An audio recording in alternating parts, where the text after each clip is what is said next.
影印机真利便，影印机用刷了后，碳粉若是乌白蛋，会对环境造成污染。工研院的团队即马就利用技术，将这歪矮碳粉加工制造做水性的油漆，互无路用的碳粉即马会当回收再利用。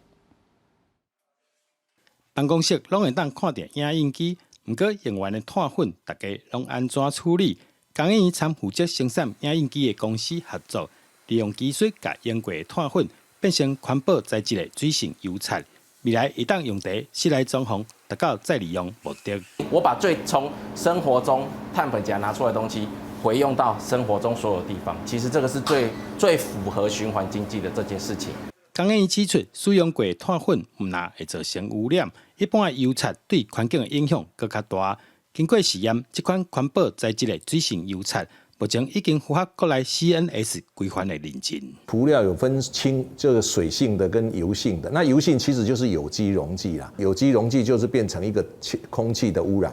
那这个会增加第一个碳排量，第二个对我们人体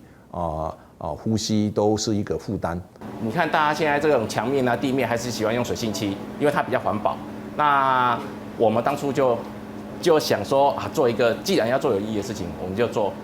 水性的。团队指出，循环再利用的技术，但是会当减少国内65吨的废气碳粉，有效降低对环境的伤害，也提升碳粉再利用的价值。记者杜君和新店报道。